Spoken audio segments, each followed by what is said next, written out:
또 앞뒤 좌우로 인사들 나누실 텐데, 오늘 인사는 너는 누구냐 이렇게 얘기하면 좀 그런 것 같아요. 당신은 누구십니까? 이렇게 이제 인사들 나누시겠습니다. 자, 앞뒤 좌우로 인사들 나누시겠습니다.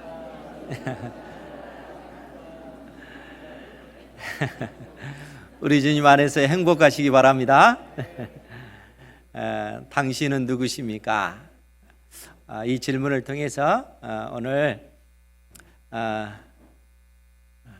나의 삶은 어떤 의미를 가지고 있는가 하는 그러한 물음이 될 수 있는 그러한 시간이 됐으면 좋겠습니다. 시편 57편을 보면 57편은 다윗이 사울 왕이 다윗을 죽이려고 하기 때문에 사울 왕을 피신하면서 도망 다니다가 굴 속으로 피신해서 그 굴 속에서 하나님 앞에 간절히 기도하면서 지은 그 기도의 내용이 시편 57편입니다. 거기서 다윗이 하나님 앞에 기도하면서 어떤 고백을 하냐면, 내가 지존하신 하나님께 부르짖으며 곧 나를 위하여 모든 것을 이루시는 하나님께로다. 나를 위하여 모든 것을 이루시는 하나님. 사실 다윗은 사울 왕에 의해서 그의 생명이 언제 빼앗길지 모르는, 죽을 수도 있는 그러한 현실 속에서, 또 보통 사람이라면 그로 인해서 굉장히 절망할 수밖에 없는 그런 상황인데, 그 상황 속에서 내 인생이 이대로 끝나겠는가? 그렇지 않다는 겁니다. 하나님께서는 나를 이 땅에 내실 때는 그냥 그렇게 살다가 죽으라 이렇게 내신 것이 아니고, 나를 향한 분명한 그 목적이 있을 것이다. 그리고 그 분명한 목적을 이루시는 하나님께 간절히 기도하면서, 하나님 나를 세워주십시오. 나를 이 환난에서 벗어나게 해주셔서 나를 향한 하나님의 그 선하신 뜻이, 그 목적이 이루어질 수 있도록 은혜 베풀어 주십시오.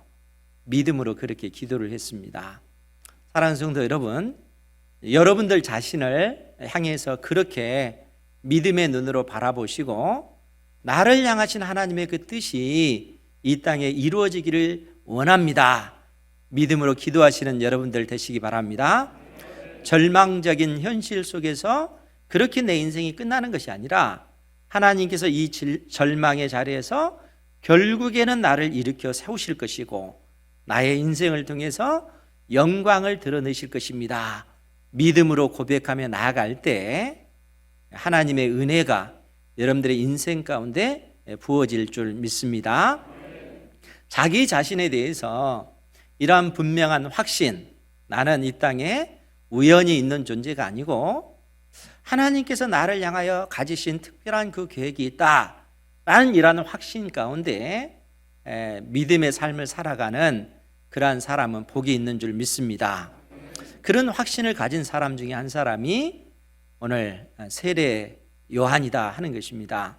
세례 요한의 인생을 통해서 우리가 어떻게 이 땅에서 믿음의 삶을 살아갈 것이며, 하나님께서 우리 각자에게 주신 그 사명을 어떻게 이루어 갈 것인가 도전받는 그러한 시간이 되기 바랍니다. 오늘 말씀을 보면 유대인들이 예루살렘에서 제사장들과 레위인들을 세례 요한에게 보내는 그러한 모습을 볼 수가 있습니다. 이때 당시는 우리 주님께서 이제 공생애를 바로 시작하는 그러한 시기입니다. 더더구나 많은 어떤 유대인들에게 예수님이 하나님의 아들로서 그 정체가 드러나지 않는 그러한 상황 속에서 많은 사람들이 혹시 요단강에서 세례를 주는 세례 요한이 그리스도가 아닐까, 이런 생각을 품고 있는 이러한 시대, 이러한 상황 속에서 이제 오늘 말씀이 주어진 것이다 하는 것입니다.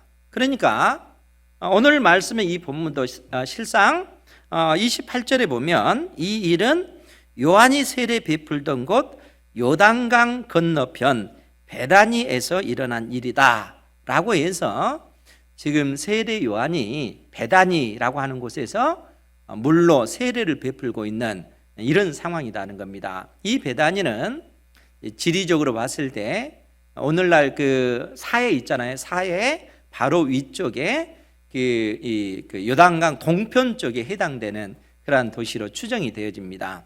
이곳에서 세례 요한이 세례를 주고 있는데 예루살렘에서 바리새인들이 제사장들과 레위인들을 세례 요한에게 보내는 것입니다. 그런데 이 사람들이 세례 요한에게 뭐라고 질문을 했냐면 19절 말씀에 보면 요한에게 보내어 내가 누구냐 물을 때에 요한의 증언이 이제 이러하니라 이렇게 기록이 되어 있습니다. 그러니까 제사장들과 레위인들이 세례 요한에게 왔을 때 세례 요한이 혹시 성경에서 약속한 그리스도 메시아가 아닐까 이런 의문을 품고 당신은 누굽니까? 너는 누구냐? 이 질문을 던진 것입니다. 그러할 때 20절 말씀을 보니까 요한이 드러내어 말하고 숨기지 아니하니 드러내어 하는 말이 나는 그리스도가 아니라 한데 왜 요한이 드러내어 말하고 숨기지 아니하니 이 표현이 되어 있겠어요? 요한이 세례 요한이 제사장들과 레위인들이 가지고 있는 그 생각, 그들 속에 품고 있는 생각이 무엇인지 알기 때문에 세례 요한이 아주 명확하게 드러내어 숨기지 아니하고 너희들이 나를 향해서 혹시 그리스도 메시아가 아닐까 이런 생각을 품고 있지만 나는 너희들이 기대하는 메시아 그리스도가 아니다 아주 명확하게 이렇게 선언하고 있는 것입니다. 그러니까 이 제사장들과 레위인들이 그리스도가 아니다 이렇게 선언하니까 그 다음에 뭐라고 질문을 하냐면 우리 21절 말씀입니다. 같이 한번 볼까요? 21절 시작. 또 묻되 그러면 누구냐? 내가 엘리야냐? 이르되 나는 아니라. 또 묻되 내가 그 선지자냐? 대답하되 아니라. 아멘. 그래서 이 제사장들과 레위인들이 이 세례 요한에게 또 다른 질문을 합니다. 그러면 내가 누구냐? 내가 엘리야냐? 이 질문을 던지는 겁니다. 그러니까 세례 요한이 나는 엘리야도 아니다 이렇게 말해요. 그러고 난 다음에 이 제사장과 레위인들이 그러면 또 묻되 내가 그 선지자냐? 이렇게 질문을 던졌을 때 나는 그 선지자도 아니다 라고 세례 요한이 대답을 하는 겁니다. 여러분 그 선지자라고 이렇게 질문을 던졌는데 이 그 선지자가 왜 나왔는가 하면 하나님께서 모세에게 주신 약속 때문에 그렇습니다. 모세가 이스라엘 백성들에게 약속을 주기를 하나님께서 모세를 통해서 주기를 이 이후에 역사가 진행되다가 어느 한 시기가 되면 하나님께서 너희들 형제 가운데 나와 같은 선지자를 보내실 것이다 라는 말씀을 주십니다. 그 말이 무슨 얘기냐면 하나님께서 장차 역사가 진행되다가 어느 그 시점에 이 땅에 약속하신 메시아 그리스도를 보내시겠다 하는 그러한 내용입니다. 그러니까 그 선지자냐라는 얘기는 성경에서 약속한 메시아 그리스도냐 그 이야기입니다. 그런데 세례 요한은 나는 그 선지자가 아니다 이렇게 언급을 하고 있다는 거예요. 더더구나 그 위에 있는 그 구절 그러면 누구냐? 내가 엘리야냐? 이제 이런 질문을 던졌는데 그럼 왜 제사장들과 레위인들이 그러면 당신이 엘리야냐? 이 질문을 던졌냐면 성경에 기록된 약속의 말씀 때문에 그렇다는 거예요. 여러분 말라기서 4장 5절 6절에 보면 어떤 내용이 있냐면 하나님께서 이 땅에 메시아 그리스도를 보내시기 전에 하나님께서 엘리야를 보내시겠다라는 약속을 말라기 선지자를 통해서 주십니다. 그 내용을 잠깐 보면요, 제가 읽어드릴 테니까 잘 들으시기 바랍니다. 말라기서 4장 5절 6절에 보면, 보라, 여호와의 크고 두려운 날이 이르기 전에 내가 선지자 엘리야를 너희에게 보내리니, 이 엘리야 선지자를 통해서 그가 아버지의 마음을 자녀에게로 돌이키게 하고 자녀들의 마음을 그들의 아버지에게로 돌이키게 하리라. 즉, 이 땅에 그리스도가 오시기 전에 엘리야 선지자가 등장할 건데, 이 엘리야 선지자가 하는 역할이 뭐냐면 아버지의 마음을 아들에게 돌이키는 것이고 아들의 마음을 아버지에게 돌이킨다는 거예요. 그 말은 아버지와 아들 사이의 그 관계가 화목한 관계가 아니라 그야말로 안 보는 그런 관계입니다. 그러니까 이런 상황 속에서 엘리야 선지자가 와서 아버지의 마음을 아들에게 돌이키고 아들의 마음을 아버지께로 돌이키는, 아버지와 아들을 화목하게 만드는 이 일을 감당하게 될 것임을 지금 성경이 말씀해 주고 있다는 거예요.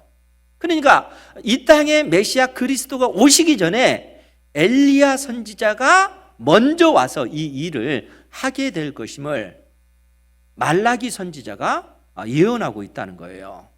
그런데 여러분, 누가복음 1장 17절에 보면 거기에는 세례 요한의 아버지가 등장해요. 사가랴가 등장하는데 천사가 사가랴에게 나타나셔서 하는 말씀이 있습니다. 너에게 아들을 주겠다. 그리고 그 아들의 이름을 요한이라 하라.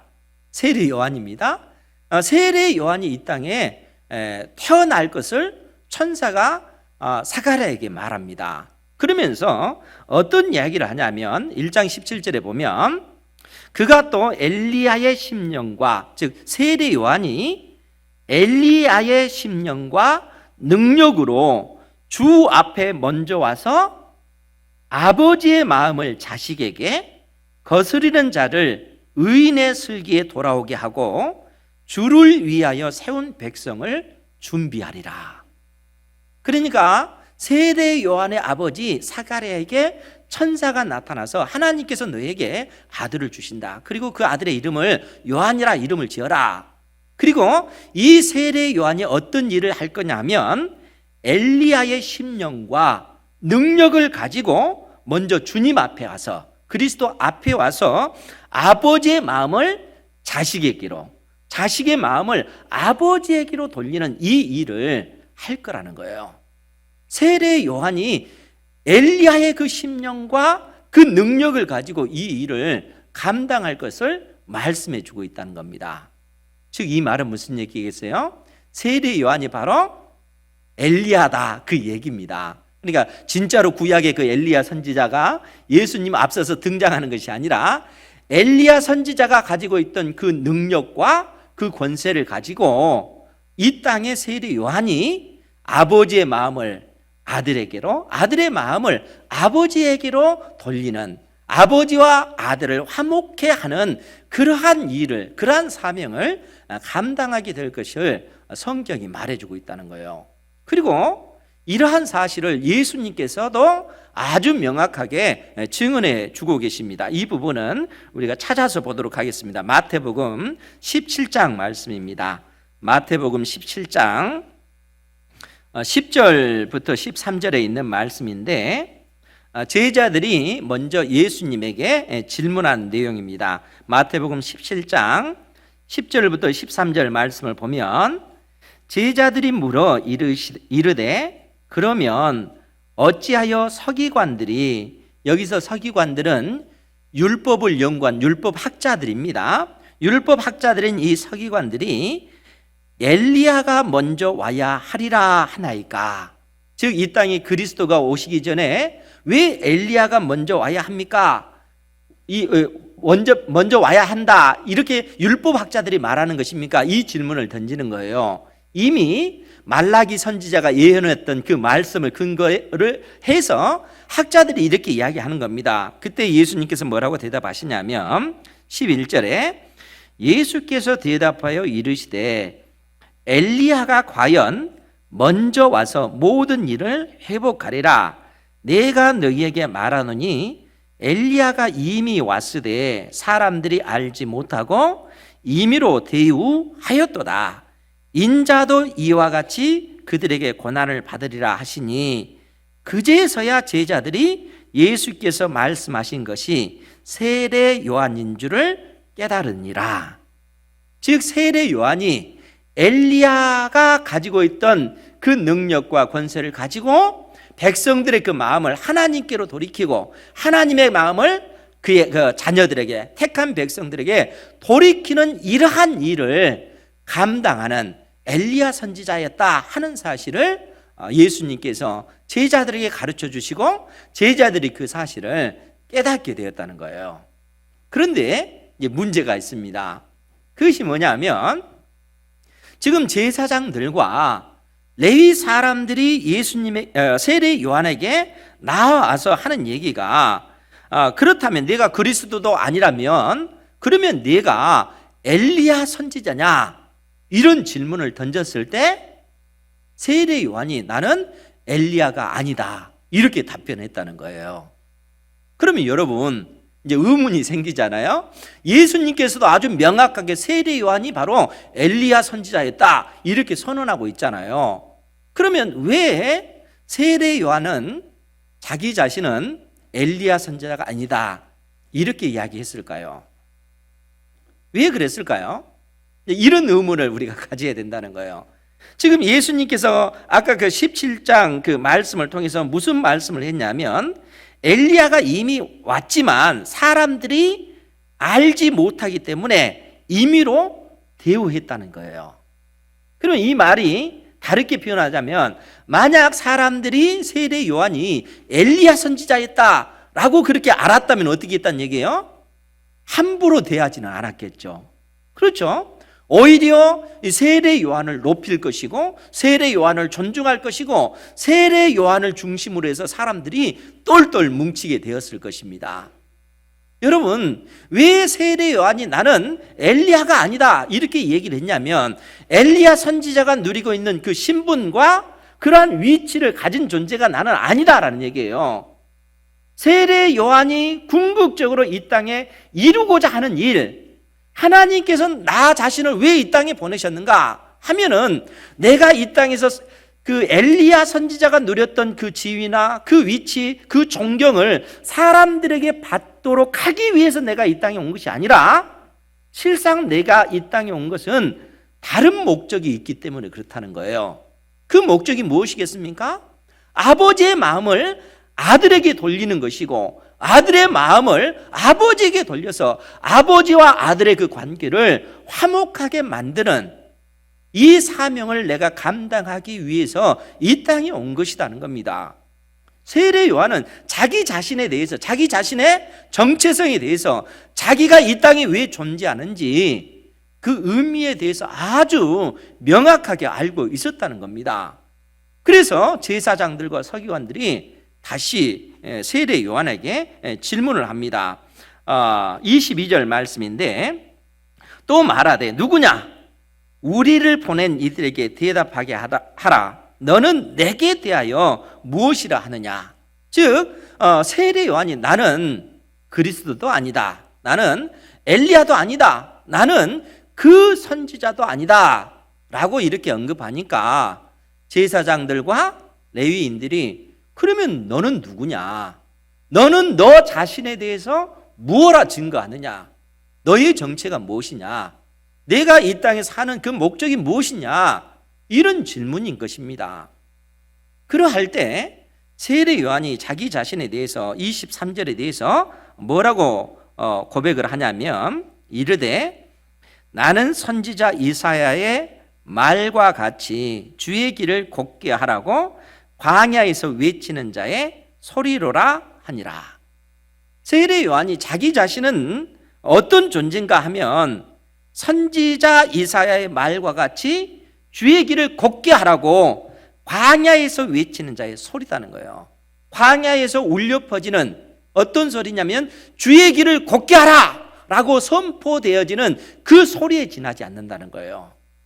여러분 소리라고 하는 것이 형체가 있는 것이 아니잖아요. 몸이 있는 것이 아니잖아요. 주의 길을 곱게 하라 이렇게 선포되어지면 한 번 들려지고 사라지고 마는 것이 소리다는 거예요. 세례 요한은 자기의 전 인생을 그 소리로 언급하고 있는 겁니다. 내 존재의 의미, 내 존재의 가치는 주의 길을 곱게 하라고 광야에서 외치는 자의 소리라는 거예요. 주의 길을 곱게 하라 라고 하는 이 소리에 이것이 내 인생의 의미요, 내 인생의 가치다는 겁니다. 사랑하는 성도 여러분, 사람들은 이 땅에서 사람들에게 존중받기를 원하고, 또 우리는 이 땅에서 그래도 명예를 얻기를 원하고, 이 땅에서 사람들이 알아줄 만한 그러한 부귀 영화를 누리는 그러한 삶을 살아가는 것이 인생의 행복으로 알고 있는 그러한 세상 속에서 살아갑니다. 대부분의 사람들이 그러한 삶의 방향을 추구하면서 그렇게 가지 않습니까? 그런데 세례 요한의 그 삶을 보면 전혀 그렇지 않습니다. 자기의 인생의 그 가치를 이 땅에 있는 어떤 사람들이 나를 알아주고 존중해주고 존경해주는 그러한 어떤 삶의 방향으로 걸어가는 것이 아니라 내 인생의 가치는 주의 길을 곱게 하라 라고 하는 이 선포되어지는 이 소리에 이 자체에 내 인생의 의미가 있고 내 인생의 가치가 있다는 겁니다. 그러니까 세례 요한은 자기의 모든 에너지를 거기에 다 쏟아부어서 자기의 어떤 그 삶 자체를 거기에 맞춰서 그의 삶을 살아가는 것입니다. 그러니까 사람들이 자기를 알아주든 알아주지 못하든 또 이 땅에 부와 명예가 있든 없든 그것과 상관없이 내 인생의 목적, 내 인생의 그 가치를 주님의 그 길을 곱게 하는 이 방향에 놓고 살았다는 겁니다. 그런데 여러분, 지금 세례 요한이 고백하는 이 말씀은 이사야서 40장에 나오는 그 말씀에 근거하고 있다는 거예요. 이 부분은 중요한 부분이기 때문에 또 우리 다 같이 찾아보도록 하겠습니다. 이사야서 40장 3절 말씀입니다. 이사야서 40장 3절 말씀, 구약 성경 1014페이지입니다. 1014페이지. 이사야서 40장 3절 말씀 같이 보겠습니다. 시작. 외치는 자의 소리여 이르되 너희는 광야에서 여호와의 길을 예비하라, 사막에서 우리 하나님의 대로를 평탄하게 하라. 아멘. 외치는 자의 소리여 이르되 너희는 광야에서 여호와의 길을 예비하라, 사막에서 우리 하나님의 대로를, 큰 길을 평탄하게 하라. 여러분, 이 말씀이 어떤 상황 속에서 주어진 말씀일까요? 사실 이 말씀을 들었을 때 이 말씀을 받는 유다 백성들의 입장에서는 굉장히 절망적인 상황 속에서 이 말씀이 주어진 것입니다. 왜냐하면 하나님께서 이사야 선지자를 통해서 히스기야 왕에게 유다 백성들에게 너희들이 앞으로 약 130여 년 후입니다. 너희들이 결국 지금 현재 너희들이 이 북이스라엘을 멸망시킨 아수르의 손에서는 구원을 받았지만 앞으로 너희들은 결국에는 바벨론이라고 하는 나라에 의해서 멸망당할 것이고 너희들은 바벨론 땅으로 포로로 끌려갈 것이다. 이런 절망적인 말씀을 선포하고 나서 주어진 말씀입니다. 그러니까 여러분, 지금 이스라엘 백성들에게 너희들은 이제 머지않아서 바벨론이라고 하는 나라에 의해서 멸망당할 것이고 많은 사람들이 죽임을 당할 것이고 많은 사람들이 바벨론 땅으로 포로로 끌려갈 것이다. 이 말씀을 들었을 때 하나님의 백성 이스라엘이 느낀 그 절망이 얼마나 컸겠는가 하는 거예요. 엄청난 그 두려움 속에 그들이 그 말씀을 받지 않겠습니까? 이런 상황 속에서 하나님께서 이사야 선지자에게 속히 너는 이 말씀을 전해라 라고 하면서 40장 1절 2절 말씀을 주시는 것입니다. 그 내용을 보면 이사야서 40장 1절 2절 보면 너희의 하나님이 이르시되 너희는 위로하라, 내 백성을 위로하라, 너희는 예루살렘의 마음에 닿도록 말하며 그것에게 외치라. 그 노역의 때가 끝났고 그 죄악이 사함을 받았느니라. 그의 모든 죄로 말미암아 여호와의 손에서 벌을 배나 받았느니라 할지니라 하시니라. 지금 하나님께서 이사야 선지자를 통해서 유다의 그 죄로 말미암아 유다는 멸망당할 것이고, 그리고 바벨론에 의해서 이방 땅에 포로로 끌려갈 것이다. 그리고 그 기간이 나중에 예레미야 선지자를 통해서 알 수 있는 것이 70년이라는 거예요. 그러니까 이방 땅으로 포로로 끌려갈 것이다. 그 소리를 들은 이스라엘 백성들이 절망에 빠지니까 속기 이사야 선지자를 통해서 주신 말씀이, 이미 너희들은 그 땅에 포로로 끌려가서 70년 동안 그 노역의 때를 다 지나고 난 다음에 하나님께서 너희들의 모든 죄를 다 용서해 줄 것이고, 그 다음에 속히 하나님께서 너희들을 다시 회복시켜 주실 것이다. 이 말씀을 지금 해주고 있는 거예요. 그러니까 너희들이 멸망당해서 이방 땅으로 끌려가지만 70년 후에는 다시 하나님께서 이스라엘 백성들을 다시 회복시켜 주셔서 이스라엘 땅으로 돌아오도록 만들어 주시겠다는 거예요. 하나님께서 이사야 선지자를 통해서 이 말씀을 해주시는 거예요. 그러시면서 하신 말씀이 외치는 자의 소리여, 이 내용이 나오고 있다는 거예요. 그러면서 너희는 광야에서 여호와의 길을 예비하라, 사막에서 우리 하나님의 대로를 평탄하게 하라. 여러분, 그러면 생각을 해보십시오. 왜 하나님께서 광야에서, 왜 사막에서 여호와의 길을 예비하라, 여호와의 대로를 평탄하게 만들라, 이 말씀을 하시겠어요? 왜 광야에서, 왜 사막에서 여호와의 길을 준비해라, 그 얘기를 하시는 걸까요? 그것은 예루살렘과 바벨론 사이에는 엄청나게 높은 산도 있고 사막도 있고 광야도 있기 때문에 그렇습니다.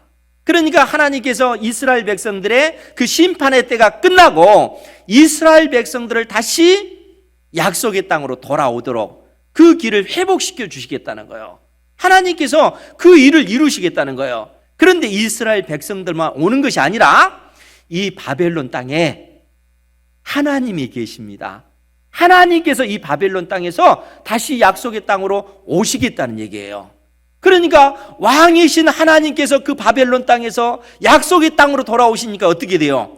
왕이신 그분을 위해서 높은 산을 깎아내고 낮은 골짜기를 메꾸고 구불구불한 길을 평탄하게 만들어서 광야에, 사막에 여호와의 그 길, 대로를 만들라는 거. 왕이신 하나님께서 행차하시니까. 그래서 외치는 자의 소리가 뭐라고 외치냐면, 너희는 광야에서 여호와의 길을 예비하라, 사막에서 우리 하나님의 대로를 평탄하게 만들라. 외치는 자의 소리가 이렇게 외쳐지는 거예요. 선포되어지는 것입니다. 그런데 여기서 하나의 의문을 가져야 되겠죠. 왜 하나님께서 바벨론 땅에 계시지? 여러분, 하나님은 원래 어디에 계셨습니까? 이스라엘 땅에 계시고 이스라엘 안에 있는 하나님의 성전에 하나님께서 계시죠.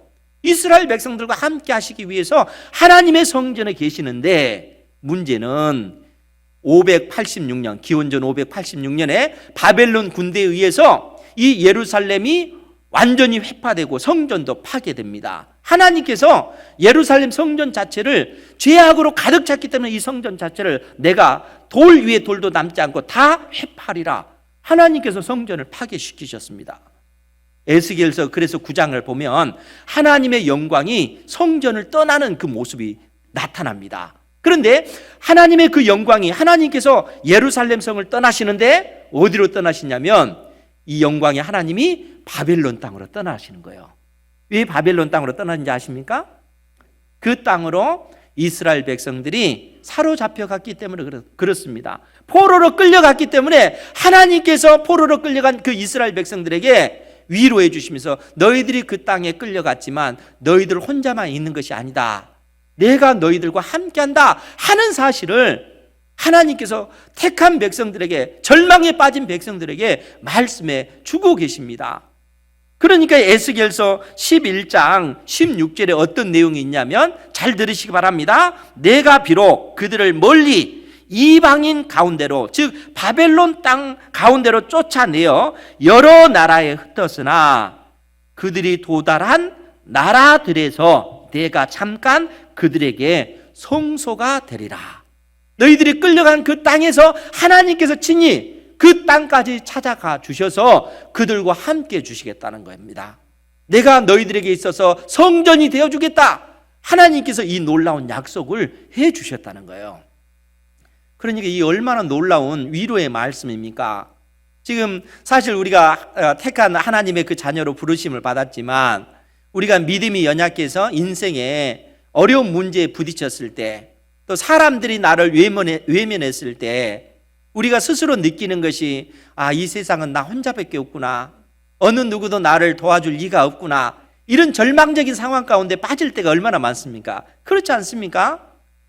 생각대로 인생이 뜻대로 풀리지 않아서 먹고 사는 문제 때문에 굉장히 염려되고, 또 근심되는 그런 일들도 있고, 또 자녀들이 부모의 말씀에 순종해서 잘 살아가는 그런 삶이 아니라 정말 엉망인 그 길로 갈 때 부모의 마음, 부모에 된 우리의 그 마음은 얼마나 애가 탑니까? 이런 상황 속에서 마치 하나님께서 나에게 아무런 도움을 주지 않는 것처럼 보여지고 하나님께서 나를 떠난 것처럼 느껴질 때가 얼마나 많은가 하는 거예요. 그런데 하나님께서는 이방 땅 노예로 끌려간 그 이스라엘 백성들에게 내가 너희와 함께한다, 그 절망의 그 땅, 그 현장 속에서도 하나님께서 내가 강한 팔이 너를 붙잡고 있다 라고 말씀해 주고 계시는 것입니다. 하나님께서 우리와 함께 계신 줄 믿으시기 바랍니다. 여러분들 혼자가 아니라는 거예요. 여러분들 어떤 상황 속에 있든지 간에 마치 하나님께서 나와 함께 하지 않는 것처럼 느껴지는 그 순간에도 하나님의 그 강한 팔은 여러분들을 견고하게 붙잡고 계심을 믿으시기 바랍니다. 그렇기 때문에 그 영광의 그 하나님이 이방 땅에 계시다가 이제는 때가 되어서 그 심판의 그 노역의 그 때가 끝나서 이제 약속의 땅으로 돌아오시겠다 하나님께서 말씀해 주고 계시는 거예요. 지금 그 말씀을 상기시키면서 세례 요한이 오늘 우리에게 이 말씀을 해주고 있다는 거예요. 그러면 여러분 생각해 보십시오. 지금 세례 요한은 자기의 어떤 그 사명은 광야에서 외치는 자의 소리라는 거예요. 소리. 광야에서 외치는 자의 소리. 그런데 그 외치는 자의 소리의 그 음성이 뭐였습니까? 너희는 광야에서 여호와의 길을 예비하라, 사막에서 우리 하나님의 대로를 평탄하게 하라. 여호와의 길을 예비하고 예비하고 그 사막에서 하나님의 그 대로를 평탄하게 만드는 그 주체가 누구라고요? 너희가 해야 된다고. 너희가. 세례 요한은 광야에서 외친 자의 소리일 뿐입니다. 그 소리는 높은 산을 깎아내라, 낮은 골짜기를 메꿔라, 구불구불한 그 길을 평탄하게 만들어라. 그래서 왕이신 하나님이 그 길로 오실 수 있도록, 자기 땅에 오실 수 있도록 하나님의 아들 독생자 예수 그리스도께서 자기 땅에 오매 영접지 아니하였지만 영접하는 자, 곧 그 이름을 믿는 자들에게는 하나님의 자녀가 되는 권세를 주셨으니, 성경은 놀랍게 이 약속을 해주고 계시다는 거예요. 즉 왕이신 그분이 어디로 오십니까? 우리의 심령 가운데 임하신다는 거예요. 하나님께서 다른 곳에 임하시는 것이 아니라 왕이신 우리 주님께서 여러분들의 마음속에 임재하신다는 겁니다. 그러니까 여러분들 마음속에 있는 그 높아진 그 산을 깎아내라는 거예요. 절망의 그 낮은 그 골짜기를 메꿔내라는 거예요. 그래서 왕이신 그분이 여러분들의 마음의 그 대로에 임하실 수 있도록 너희가 그 길을 준비해야 된다라고 세례 요한이 선포하고 있는 것입니다. 사랑하는 성도 여러분, 여러분들의 마음을 여시고 왕이신 그분을 여러분들의 마음속에 심중에 모셔드리는 은혜가 있기를 원합니다. 그러기 위해서는 여러분들의 그 교만해진 그 마음을 깎아내야 된다는 거예요. 하나님 없이 내 힘과 내 능력으로 살 것처럼 여겨졌던 그 교만한 생각을 무너뜨려야 됩니다. 여러분, 우리의 삶을 보장해 주는 것이 이 세상에 어떤 그 권력 있는, 권세 있는 어떤 사람이 내 삶을 보장해 주는 것도 아니고, 이 세상의 돈이 우리의 삶을 보장해 주는 것도 아닙니다. 건강이 보장해 주는 것도 아니에요. 하나님이 우리 인생에 보장이 되신다는 겁니다. 이 진리를 깨달아 알라라고 지금 세례 요한은 선포하고 있는 것입니다. 혹 여러분들 가운데 절망의 늪에 빠진 그러한 분들은 계시지 않습니까? 인생이 뜻대로 되지 않는 그것 때문에 내 인생은 지금 시들어가고 있어. 어느 누구도 나의 위로자가 될 수 없어. 그런 사람은 있지 않습니까? 여러분, 그 상황 속에서 하나님께서 뭐라고 얘기하시냐면 내가 하나님께 요청을 해야 된다는 얘기입니다. 내가 너의 깊은 절망의 그 늪을 메꾸라는 겁니다. 하나님께 부르짖으라는 겁니다. 하나님께 우리가 간절히 부르짖어 기도하면 나를 향하신 하나님의 그 선하신 그 뜻을 하나님께서 이루신다는 겁니다. 여러분, 다윗이 그 절망적인 상황 속에서 자기의 생명을 찾는 그 사울왕의 그 칼날을 피해서 동굴 속에 갇혀서 그 동굴 속에서 하나님 앞에 간절히 부르짖어 기도하잖아요. 나를 향하신 하나님의 그 뜻, 나를 향하신 하나님의 그 뜻이 이루어지기를 하나님 앞에 간절히 구하잖아요. 내 인생이 이렇게 멸망하고 이렇게 끝나는 것이 아니라 하나님, 내 인생을 이 절망적인 상황 속에서 다시 하나님께서 나를 일으켜 세워주십시오. 나를 향한 하나님의 그 뜻, 내 인생을 통해서 하나님의 영광을 드러내 주십시오. 믿음으로 기도하지 않습니까? 하나님께서는 택한 자녀들에게 이 기도를 요구하고 계시다는 거예요. 내 힘과 내 능력으로 살아가는 것이 아니라 하나님께 소망을 두며 나아가는 그것이 내 마음의 왕의 대로를 만드는 그 일이다라고 지금 성경이 우리에게 말씀하고 있는 것입니다.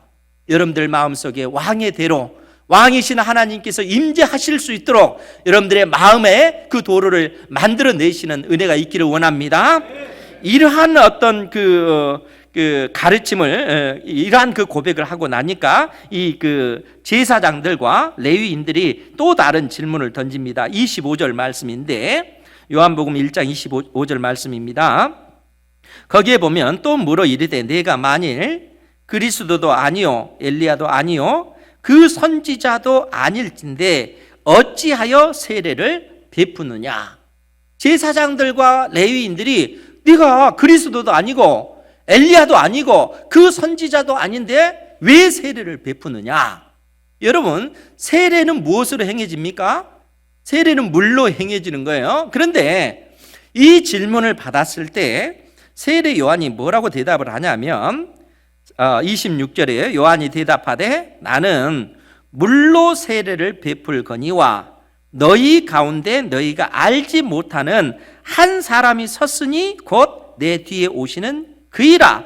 나는 그의 신발끈을 풀기도 감당하지 못하겠노라 하더라. 여러분, 이 말씀이 무슨 얘기일까요? 여러분, 그 요한복음 3장에 보면 예수님께서 밤중에 찾아온 그 니고데모에게 무슨 말씀을 하시냐면 사람이 거듭나지 아니하면, 사람이 두 번 태어나지 아니하면 천국에 들어갈 수 없다, 천국을 볼 수 없다 라고 말씀을 하십니다. 천국에 들어가려면, 하나님 나라를 차지하려면 물과 성령으로 다시 태어나야 된다, 이 말씀을 하십니다. 물과 성령으로 태어나지 못하면 여러분들 하나님 나라에 들어갈 수 없습니다. 여러분들이 천국에 들어가려면 반드시 물과 성령으로 거듭나야 된다는 거예요. 그럼 물과 성령으로 거듭난다는 얘기가 뭘까요? 지금 세례 요한이 언급한 나는 물로 너희들에게 세례를 주지만 내 뒤에 오시는 그분은 성령과 불로 너희들에게 세례를 주실 것이다, 이 말씀을 하고 계시다는 거예요. 그러면 물이 의미하는 바가 뭐라고 했습니까? 이미 제가 자주 말씀을 드렸습니다. 여러분, 에스겔서 36장에 보면 하나님께서 에스겔 선지자를 통해서 어떤 약속을 주시냐면 이방 땅으로 끌려갔던 이스라엘 백성들이 다시 약속의 땅으로 되돌아오는 그 모습을 그려주고 있습니다. 그들이 약속의 땅으로 다시 되돌아올 때 하나님께서 그들에게 어떤 은혜를 베푸시냐면 맑은 물로 물을 뿌려서, 맑은 물을 그들에게 뿌려서 그들을 정결케 할 것이며, 깨끗한 물로 물을 쫙 뿌려가지고 그들을 깨끗하게 정결하게 만든다는 거예요. 여러분, 맑은 물이라고 하는 것은 우리를 깨끗하게 만드는 겁니다. 그렇기 때문에 그 다음에 뭐라고 표현이 됐냐면은 모든 부정한 것에서와 우상을 숭배하는 그 모든 것에 있어서 우리를 정결하게 할 것이요, 그렇게 얘기해요. 그러니까 맑은 물로 모든 부정한 것들, 우상을 섬겼던 그 모든 죄악들 다 깨끗하게 씻겨버리시겠다는 거예요. 깨끗하게 씻겨지니까 어떻게 돼요? 우리의 영이 새 영이 되는 겁니다. 비유적인 표현입니다. 영 자체가 안 보이잖아요. 근데 맑은 물로 더러워진 그 영에 쫙 씻었더니 새 영이 되고 우리가 새 마음이 됐다는 거예요. 그리고 하나님의 성령께서 우리 속에 임하셔서, 하나님의 성령께서 우리 속에 두어서 우리 속에 굳어진 마음 다 제거하고 부드러운 마음을 갖게 해서 하나님을 사랑할 수 있는 존재, 하나님의 말씀대로 순종하는 그러한 믿음의 백성, 하나님의 백성으로 만들어내시겠다는 거예요. 그것이 물과 성령이 의미하는 바라는 거예요. 그러니까 세례 요한이 나는 물로 세례를 줬다라고 했을 때 그 세례 자체에 어떤 능력이 있는 것이 아닙니다. 상징적인 의미예요. 그림자로서의 그 세례를 얘기해요. 정작 중요한 것은 성령의 임재함을 통해서 우리가 새 사람이 된다는 거예요. 그러면 어떻게 성령께서 우리 가운데 임재하십니까? 그것은 우리의 모든 죄와 우리의 모든 허물 때문에 십자가에 못 박히신 예수 그리스도를 마음으로 믿어서 우리의 입술로 고백할 때 하나님께서 그러한 우리를 의롭다, 깨끗하다, 거룩하다 이렇게 선언하실 뿐만 아니라 보증으로 하나님의 성령을 우리 속에 부어주시는 것입니다. 그러니까 세례 요한이 하는 그 역할은, 물로 세례 주는 그러한 역할은 우리 마음에 대로를 만들어내는 거예요. 내가 하나님 앞에 범죄했습니다. 나 같은 죄인은 영원히 멸망당할 수밖에 없는 존재입니다. 그러한 어떤 그 죄로 인해서 애통해하는 사람이 세례 요한에게 나와서 물로 세례를 받는 거예요. 이 땅에 오실 우리 주 예수 그리스도를 내다보면서 세례 요한이 물로 세례를 주는 겁니다. 그를 정결케 만드는 것이죠. 그러니까 우리 마음에 그 왕의 대로, 왕이신 그분이 임하실 수 있도록 우리의 높아진 마음을 깎아내고 절망의 낮은 그 골짜기를 메꿔서 왕이신 그분이 내 마음속에 임재하실 수 있도록 그렇게 그 역할을, 그 일을, 그 사명을 지금 세례 요한이 감당하고 있는 것입니다.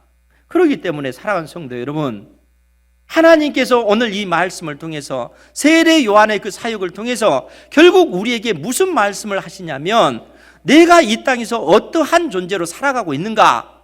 너는 과연 네 인생 가운데 왕이신 그분이 네 마음속에 네 인생의 주인이 되도록 너는 그 왕의 그 대로를 만들고 있는가?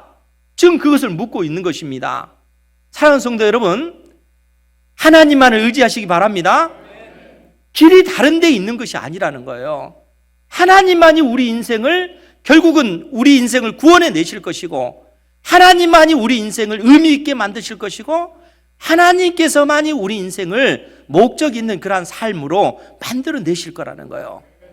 세례 요한은 이 사실을 명확히 알았기 때문에 그런 엘리야 선지자가 누렸던 그 지위나 그 위치를 보는 것이 아니라 광야에서 외쳐지는 그러한 소리로서 자기 자신을 소개하고 있는 것입니다.